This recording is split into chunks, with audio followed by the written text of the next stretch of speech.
쌍꺼풀 수술은 쌍꺼풀이 없던 사람이 쌍꺼풀이 생기는 수술이고요. 눈매 교정 수술은 번쩍 뜨게 되는 수술이 바로 눈매 교정입니다.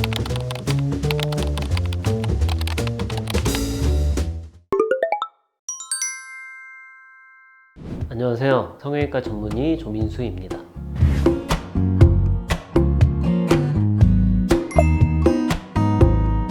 쌍꺼풀 수술은 쌍꺼풀이 없던 사람이 쌍꺼풀이 생기는 수술이고요. 일반적으로 쌍꺼풀을 만들면 눈이 커진다고 생각을 하시는데 그런 경우도 있고 변하지 않는 경우도 있고 오히려 눈이 작아지는 경우도 있습니다. 사람에 따라서는. 눈매 교정 수술은 눈 자체를 키워주는 수술이기 때문에 눈동자의 노출 정도를 증가시켜주는 수술이라고 생각하시면 됩니다. 눈을 잘 못 뜨던 사람이 번쩍 뜨게 되는 수술이 바로 눈매 교정입니다.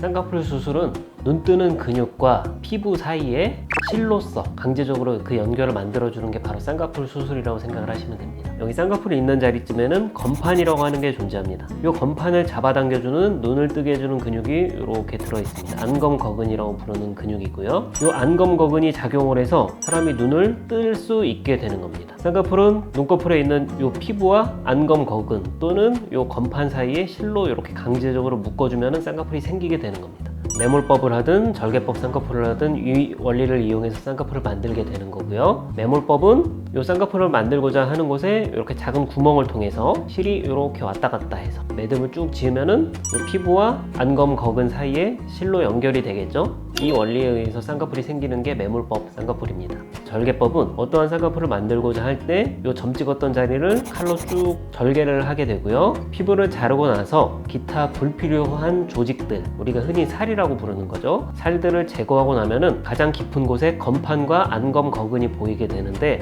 이때 건판 또는 안검거근과 아래쪽에 있는 피부를 실로 다시 묶어주게 되면은 절개 쌍꺼풀이 되는 원리입니다. 우리나라 사람의 대부분은 지방이 두툼하기 때문에 지방도 일부 제거하게 됩니다. 윗눈꺼풀에 있는 지방이 부족한 경우에는 지방 자체를 끌어내리거나 속 안에 숨어있던 지방을 꺼내가지고 건판 쪽에 고정해주는 시술도 추가적으로 할 수 있습니다.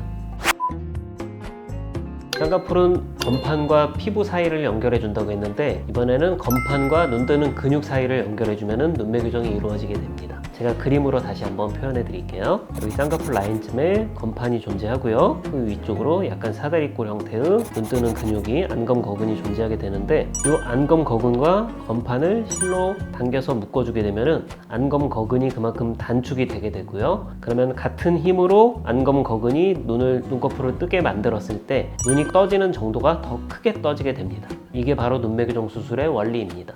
필요에 따라서는 심각한 안검하수의 경우에는 이 안검거근 자체를 잘라내고 절제하고 남아있는 이 안검거근을 아래쪽 건판까지 전진시킨 다음에 묶어주기도 하고요. 대부분의 성형외과에 내원하는 환자들 중에 눈매 교정이 필요한 사람들은 가성 안검하수라든지 아니면 경도의 안검하수를 가지신 분들이 대부분이고 그런 경우에는 단순히 안검거근을 당겨서 묶는 정도의 눈매 교정 수술 방법으로도 충분하다고 생각합니다.